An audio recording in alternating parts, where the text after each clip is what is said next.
Hi, and welcome to another episode of the Girls in Real Life podcast with your host Shannon and Charlie. Woo! Back for another episode. Today we're going to be doing something a little bit different. So Charlie and myself have both written down a few facts about ourselves, hoping that they're interesting enough for you to listen to. And we're going to discuss them and see what our thoughts are. So Charlie, do you want to go first? Yes, I guess. Okay, my first sort of interesting fact, I guess. I've been to 3 different universities. So obviously I went to one in Leeds for like a month doing politics, which I dropped out of. And then my undergrad, I did film at Sheffield Hallam. And then I've been to Nottingham Trent Uni. And to be fair, Nottingham Trent has been my favourite one so far. Of all the unis I've been to, it's been the most fun. I mean, what do you think about? Oh, like, to be honest, like, from my own personal experience, I hated the uni that I did my undergrad at. It just wasn't, like, you know when you go on the open day and they make it out to be, like, really good, and then you go there and you've, like, bought into this, like, university dream and it's rubbish. And you're like, oh, why have I come here? And, like, I don't know, I think, because I went to Worcester and, like, when I first visited it, like, it was so nice. And then, like, when I actually started doing the course, like, I really, like, just didn't like it. Like, I liked the course itself, but I didn't like the university. And, like, yeah, I kind of wish I would have done, like, what you did and, like, moved, initially. But I love Trent. Yeah, me too. I mean, I remember... See, I'm the opposite. I liked Sheffield Hallam, but I hated the course. And, like, I didn't get anything out of the course at the end of it. Like, I went into a crappy job and, like, just stuck in that. And I felt like I've done so much more with Trent. And I just felt like, you know, not to big their ego too much, but I felt like they've got a lot going on for them. And they are probably one of the best, going at the minute. So, yeah, that's one of my weird facts, I guess, is that, you know, I've been to 3 different unis doing 3 different courses. I did politics, film, and now journalism. So it's like... How did you get from politics to film? It's like, it's college, so different. Yeah. Well, to be fair, at college I did history and politics, and did film as an off one because I've always enjoyed it. But I don't know. I didn't want to do history at uni because I hated my teachers for college, and then I really liked politics at college. Then I went to uni, and like the world fell to crap, and like everything was rubbish. And I was like, I don't want to be in politics anymore. So then I dropped out, and then I was like, what do I like? And my dad was like, just do what you enjoy. So I went into film. Didn't lead anywhere, but I enjoyed it. Could you imagine if I was doing politics? You'd have to know politics. That'd be just so bad. I just don't understand politics. Like, I literally don't get it. Well, it's a good job you didn't do that. I even struggle to, like, remember the spectrum. Like, I genuinely, like, I just cannot get my head around it. Just like I can't get my head around, like, where, like, countries are. Yeah, but you make up for it with writing. Like, I just can't do geography either. That's one of them things. Yeah, but, you know, we've each got skills we're good at. What about your funky fact about yourself? Okay, so the first one I'm just going to get my notes up, bear with. I'll mentally prepare myself. Okay, so the first one is I've never been on a drinking holiday. Like, you know those, like, girls' holidays to, like, Zante or Ibiza, like, living it up with the festival paint on. I've never ever done that, and I can't say I would even be interested, to be honest. Yeah, I get what you're saying. Which, I don't know, like, I remember booking one, right, when I was in my first year of uni, and I ended up not going because I couldn't afford to go in the end. But, like, thinking about it, would I have even liked it? No, I didn't.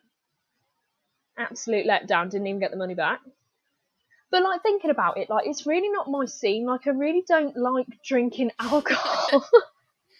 And that's not really normal.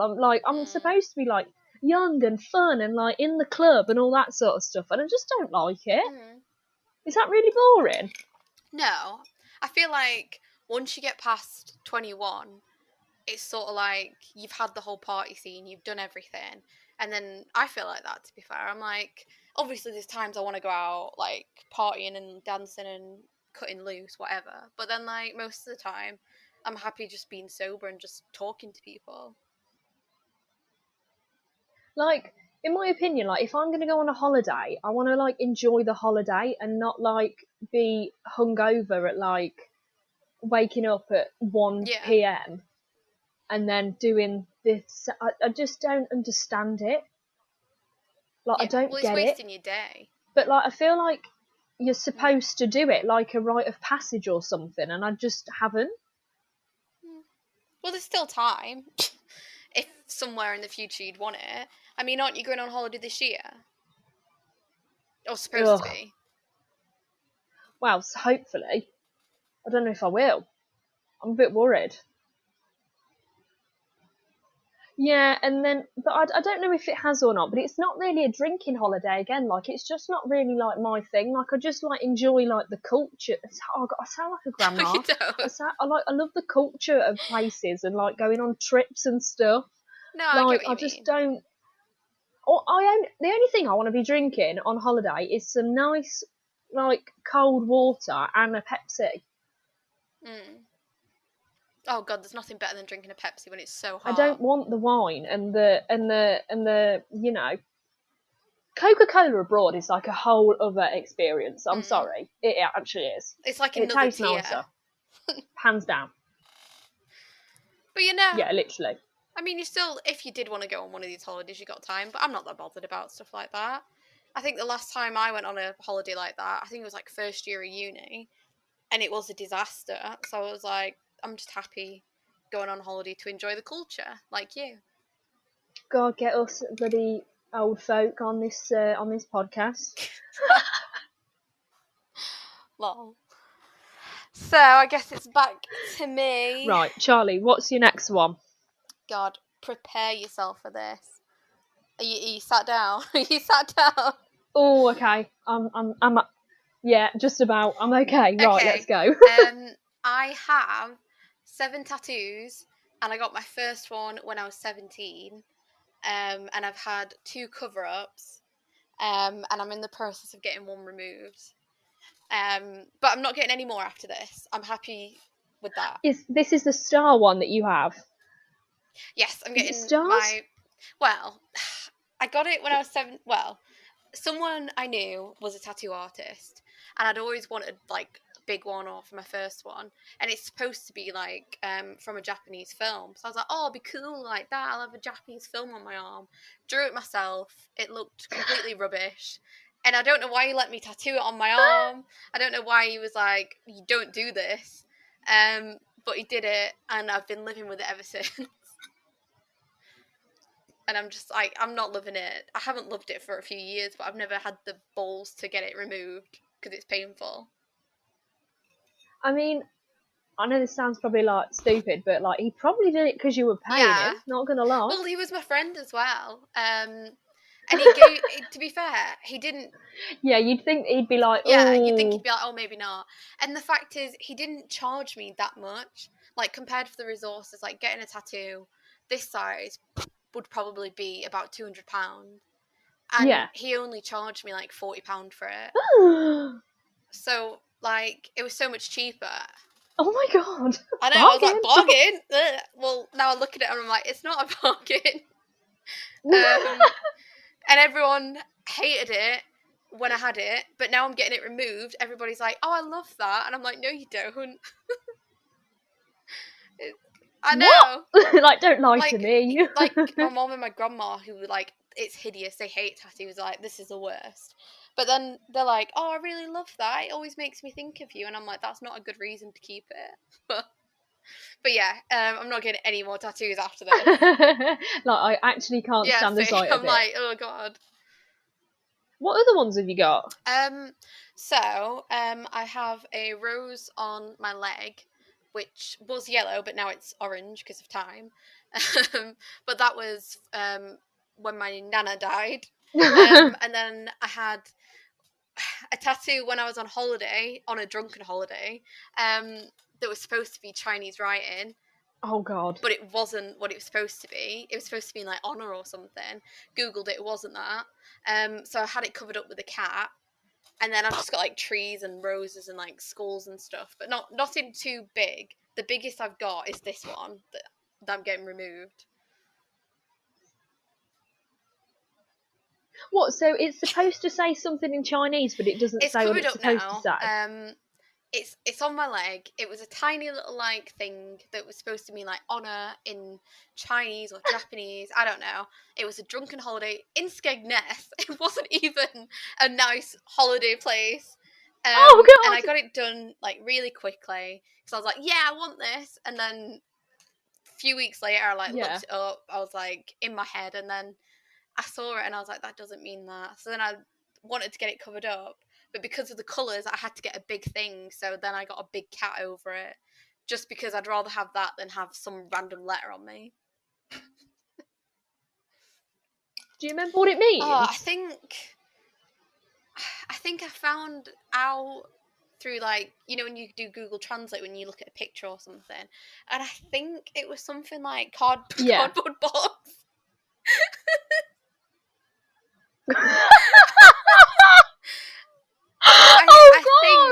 I can't remember for sure, but I knew it was something really stupid, and I was like, "What the heck?" I was like, "Oh my god!" But yeah, that's covered up now. Yeah, I know.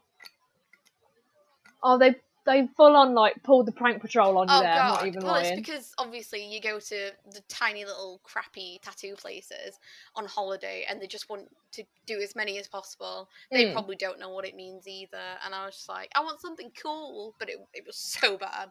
But I've learnt my lesson. Ever since then, I just go, if I do want a tattoo in the future, I go to someone professional who I don't mind paying a bit more money for. But yeah, don't want a cardboard box on me again. That's absolutely hilarious.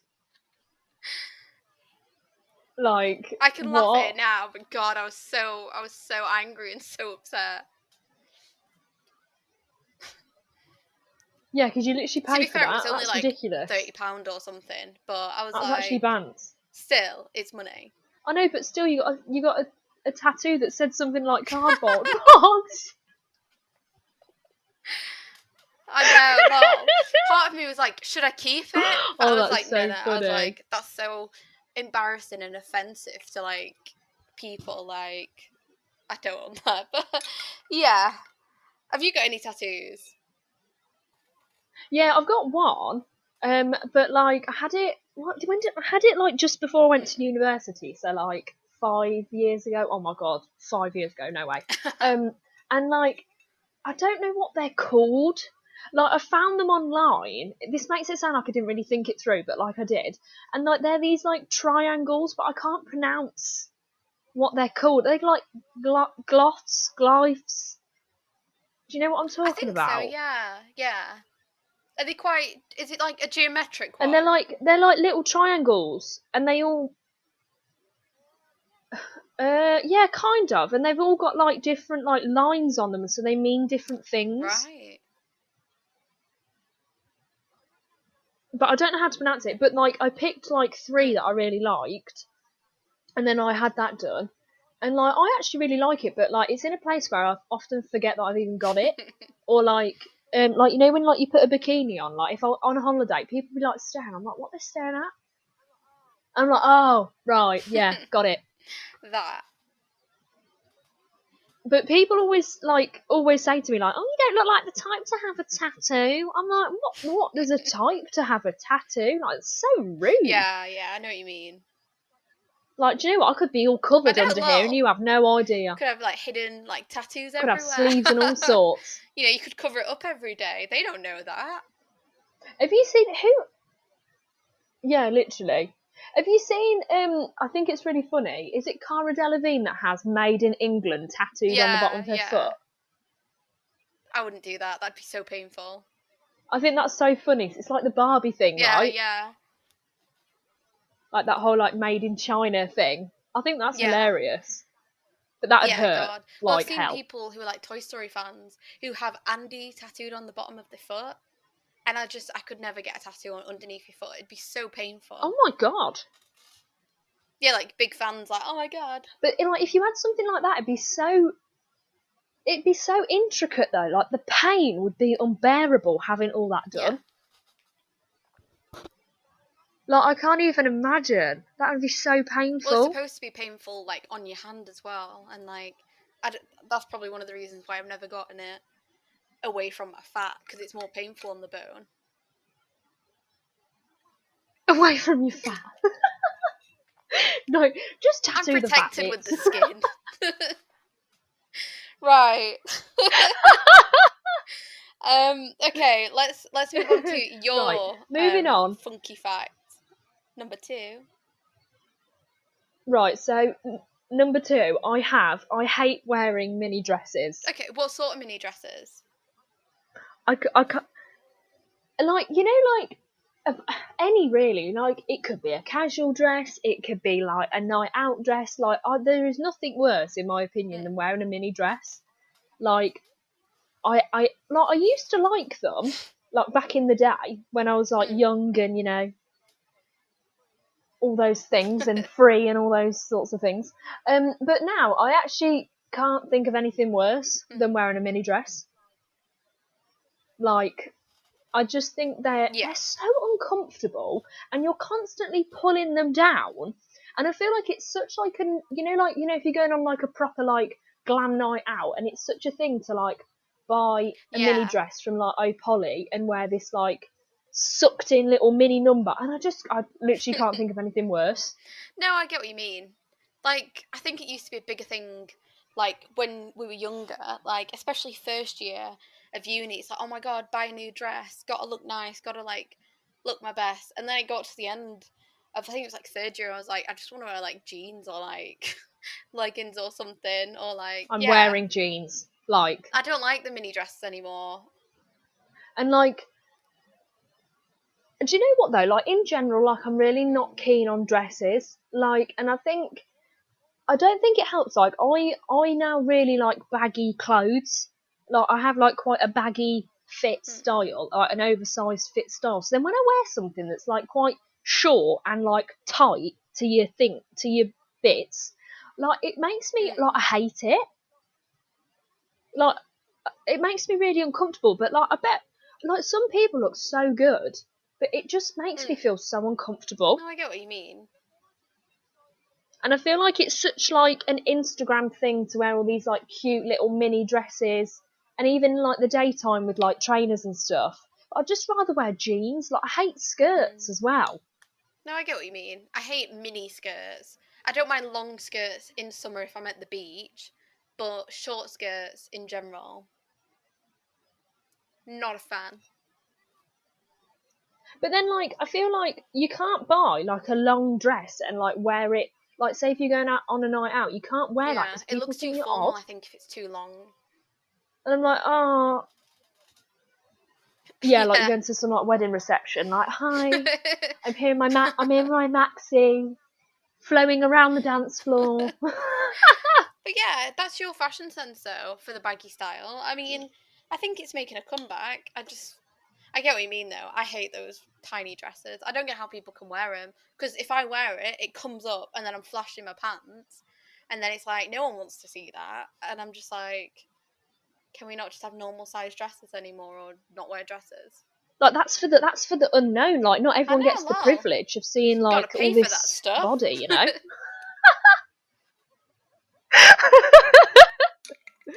That makes us sound like prostitutes, Charlie.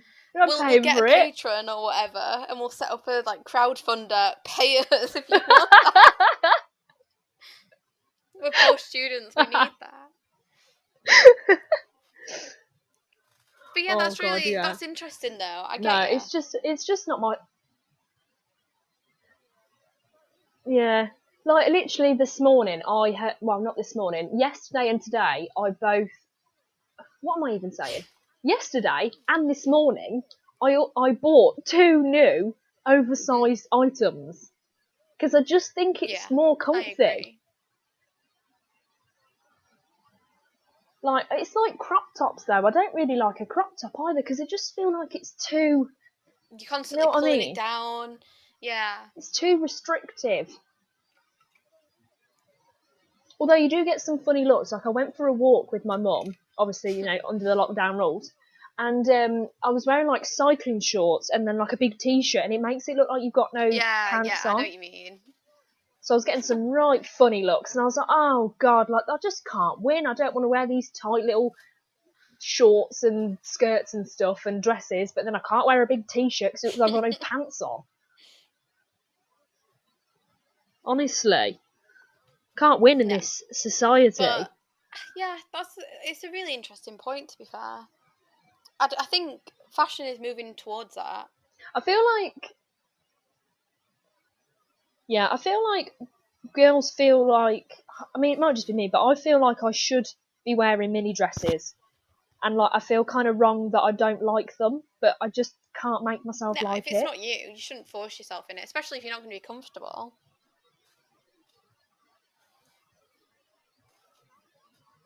Also, how are you supposed to hide that big meal of pasta in a tight dress? What's that all about? After the night's finished and you're like at McDonald's or takeaway and you've got like big cheesy chips or something, like, how are you going to eat that gracefully in a tight little mini dress? Yeah.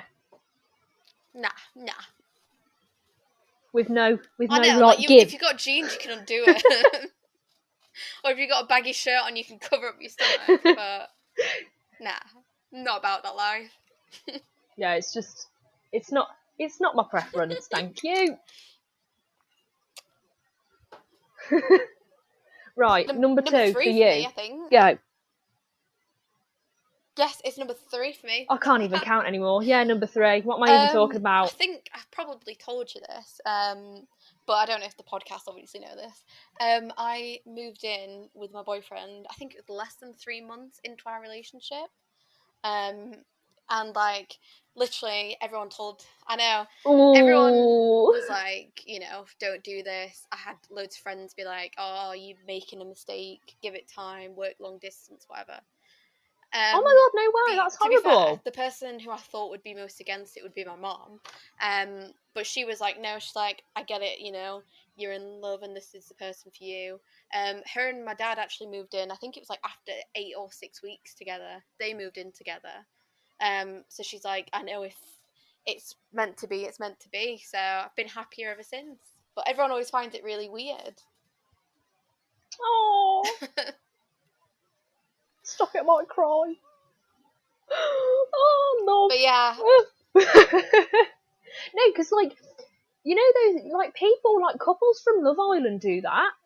And no one says anything about that. But yeah. Like, they move in, like, after knowing each other for 6 weeks or something. But yeah, I guess if it feels right, then go for it. I mean, to be fair, because obviously I was from Sheffield and then I moved to Nottingham. I was commuting, like, every weekend to come and see Brad. And every time I'd drive home, I'd just be in floods of tears. Yeah. And I'd be so upset. And I'd be like, I was like, I just can't picture. Oh. I'm not happy when I'm not with him anymore. And that's when I was like, I think we should move in. We were going to do it a lot later. But I think because I was so eager and it just felt so right, we did it quite soon. But yeah, it's weird. Do you know what, though? Like, thinking about it, like, I reckon that actually it probably could work better for some couples. Because, like, like, when you're first together and you're in that honeymoon phase, yeah, like, you actually want to be around them. So maybe, like, if you move in, like, quite soon, you're still like, oh, this is so exciting, and rather than it being like, oh, like, we've been together for 4 years, maybe we should move in because that's what we're supposed to be doing. And even though you probably don't like each other anymore. Well, I've known people.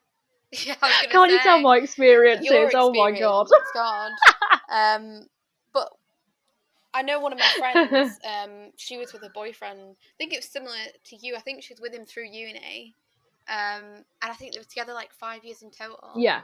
and then they finally moved in together, and it just wasn't working, and like they split up like a month later, and it's like they'd had been together for 5 years, and like 5 years down the drain just because they couldn't live together. It's like maybe, you know, getting it out of the way early can be painful, but it's better in the long run. Yeah, I definitely think it works in that respect, because you actually still like each other's company and are like learning things about each other, but like learning to like live together at the same time. So like you don't move in with them like 4 years down the line and realise that they're like really lazy and don't wash the bed linen. Yeah. And all that sort of stuff. And they won't empty the dishwasher, and you're like, oh my god, it's always me. I can't live with you. With this anymore. Not that emptying the dishwasher. Yeah, like not that emptying the dishwasher is like the fundamental reason you should break up with someone. I'm not saying it's that. like that. Obviously, that sort of thing. That would be silly. But yeah, you did the opposite, didn't you? Because wasn't your boyfriend? You lived with him after uni. Yeah, I moved in with my then boyfriend, and like we'd been together for like 4.5 years or something. And I think we both finished university, and it was kind of like, well, we're both going to be working for a little bit, so why don't we just do it? And it was just like more circumstantial than like wanting to do it, I think. And that's why one of the reasons it didn't really work out. No, because like, you know, when you're like, oh, okay, so we're both kind of in the same place, like life-wise, so maybe like it would be a good idea, and then it just doesn't work out that way. I think that's what kind of happened. But like, I think, do you know what? I'm saying this on the podcast. When I meet my future boyfriend, I'm going to be like 3 months in, I'm going to be like, right, when we moving in then, mate? Let's start house hunting. Let's go. That's a surefire way to make him run. And then I'll be like, sorry, do you know what? I promised Charlie, and I said it openly on the podcast, and we've got to see it through, because otherwise I look like an idiot. It has to happen now. God, I feel sorry for him. Why? I'm amazing. Who wouldn't want to live with me? Pushing it on him straight away, like, we're moving in. You've got no chance. If anything, he should appreciate the independent, powerful woman that I am. 100%. And that I've got the oomph to be like, no, let's do this. You're like, I'm in charge. Like, I'm making the rules. That is so unlike me. That's not even funny. Like, even thinking about that is just ridiculous. That would never happen. You don't know if it's right. You never know in the future. Right. Do you know what? What I'll do is I'll secretly move myself in without him realising. What, like slowly move your stuff in? And like, live there? I'll be like, oh, I left the toothbrush. Oh, and then I'll be like, oh, do you want to clear a drawer out? And I'll put some things in, and then I'll just have the whole wardrobe will be full before he even bloody knows it. And I'll be buying like bed linen and like bringing in like fluffy pillows and stuff. Making it nice for you to live in. Oh, like I'm doing this all for you. I'm helping obviously. You. I'm trying to be nice. Oh my god, that seems like more up my street. Not gonna lie. Okay. Your final fun fact, like, hold on to your wigs, hold on to your chairs. Let's hear it. Yeah, drum roll, please, everybody. Here we go. Are you ready for this? It's not even that exciting. I'm a Pisces. Basically, it kind of like follows on from kind of what we were just saying. The quote that I live by is, everything happens for a reason. I agree. And I feel like I never used to think this, because I used to be like, no, that's rubbish. Like, it doesn't, you have to make life what you want it to be, and like, you make situations for yourself and then you deal with them. And like, now I'm completely opposite, and I don't know if it's because like it's a good way of like coping for stuff, like thinking, oh, this isn't the path that I was supposed to take, so it's fine. So it kind of takes the guilt away, and like the like feeling sad about stuff. Is that really sad? I live by that philosophy. I think it is a bit of a coping mechanism, but I think it's good. I've always said, like, oh, if I fail this exam, even if I worked really hard on it, that's the world telling me I shouldn't be doing this. Maybe I should be doing something else. Like, I think it is. Yeah, literally. It's not my fault. I failed. But no, I agree by that.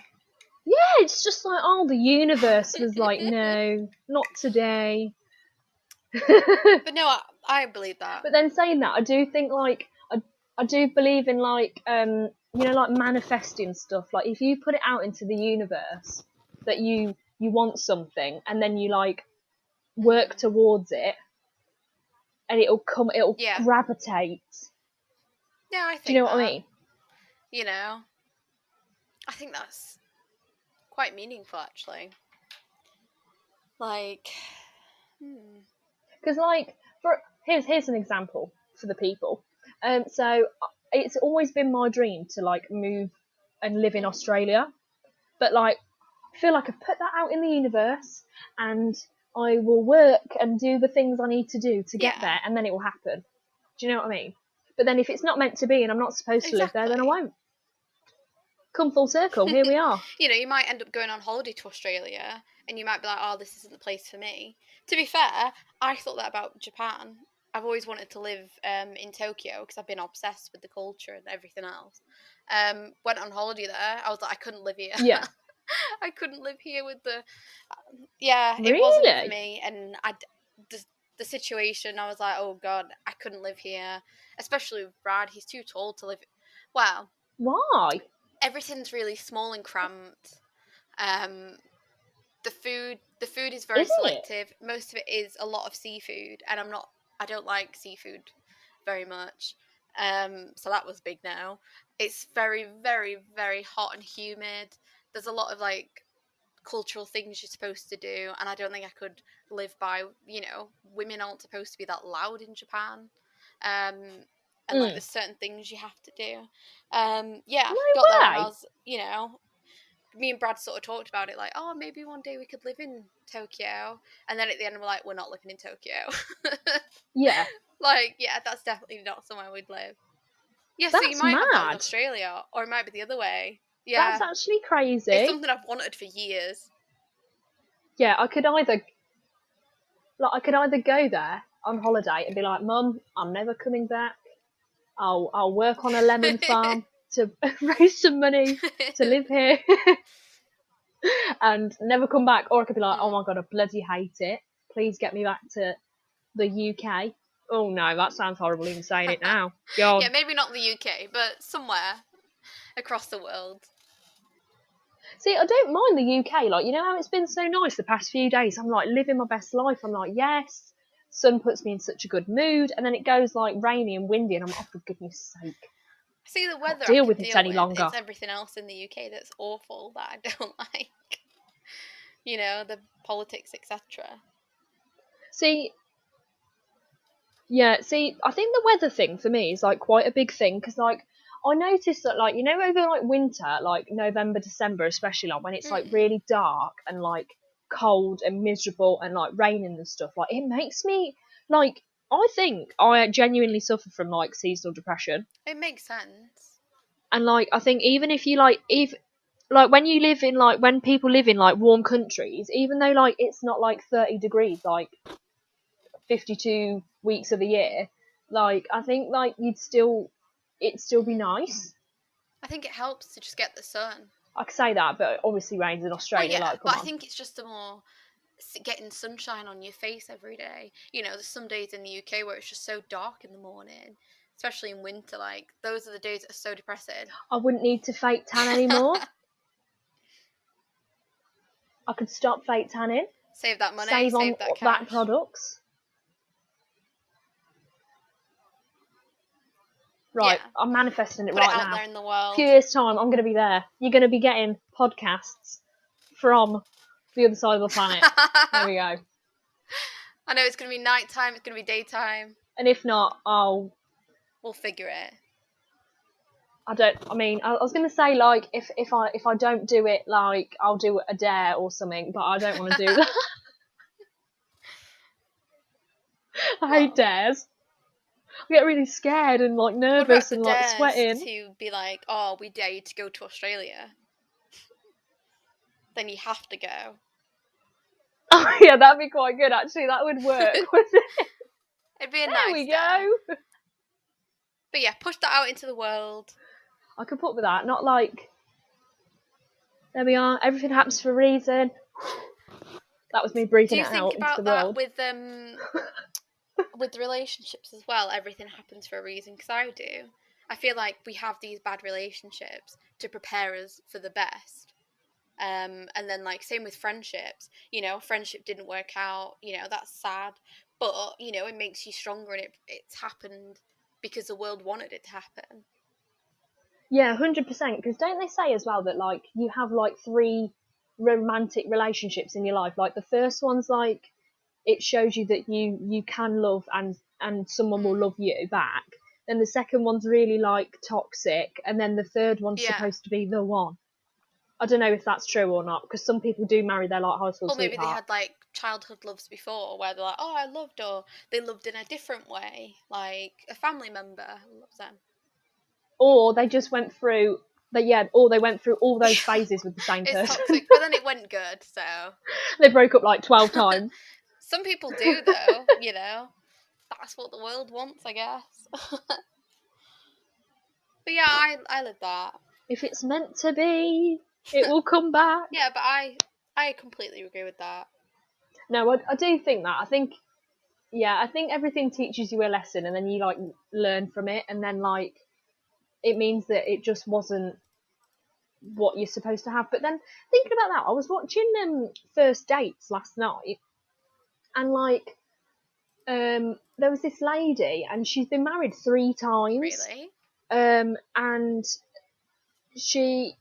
it was really sad, because the guy that she married, like her third marriage, like she was like, oh my god, he's the one, and then he died in like a car crash. I know, this is really depressing. I'm so sorry. But I don't know how that could, like, that's so horrible. Like, how can that be meant to be? Do you know what I mean? Like, how is that? Like, what lesson is that teaching you? Like, that they're going to well, it's really horrible. I guess in some ways it's teaching you to be strong, and teaching you that, you know, life isn't forever, and it's horrible, and, you know, sad that kind of stuff happens, but I still sort of think it's happened, you know, to help her move on and stuff. You know, death's sad, but it makes us stronger. Yeah, I mean, I probably shouldn't have brought it up. It's not very bank holiday weekend vibes, Bank is it? hol. Yeah. Sorry, everybody. Bank hol at home. Oh my god. Do you know we've missed 4 bank holidays this doesn't whole feel lockdown? like it, because, you know, we've 4. been stuck in permanent bank holiday. Like, it's actually mad. Like, I don't normally do anything on a bank holiday, but like, I think it shows like a time perspective. Like, I literally have no clue like where we are in the year at this point. Like, I can't believe it's almost June. Like, it feels like it should still be April. Not gonna lie. What is that? Honestly, yeah, what is that? Like, we're nearly in June. Like, what on earth is that? Really? Like, I actually can't believe it. I could cry. But on a positive note, you know. And I'm just in my house all the time. Well, let's try and end on a positive note. Everything happens for a reason. You'll be stronger, you know, you might get a good job. And we're supposed to be in lockdown. God, yeah, we're supposed to be here. The world's crap. But no. Yeah. It's all teaching us the lesson and all that. Thank you. I think we get it at this point. Jesus. But, yeah, so... yeah, let's end on a positive note. So those were funky facts from us, you know. I mean, if you have any weird facts about yourself, you know, chime in on social media, you know. Interesting confessions or whatnot. Oh, I feel like I've got some confessions, but I don't think they're like, I don't think I could not take them to the grave. I don't think I could. Oh, it's bringing back bad memories. Get rid of that. Let's forget that. No, thanks. Let's move. So yeah, thank you for joining us on this roller coaster of a podcast. I've learnt things about myself today, honestly. Yeah, we'll try and do another one for next month, and we've got big plans for the future of Girls in Real Life. We're just waiting to get time. Yes, Oh, we've got. we have. Not saying Can't say anything. anything, but so excited. But we do have. We do have some exciting news that we're working on in the pipeline. So watch this space. Watch this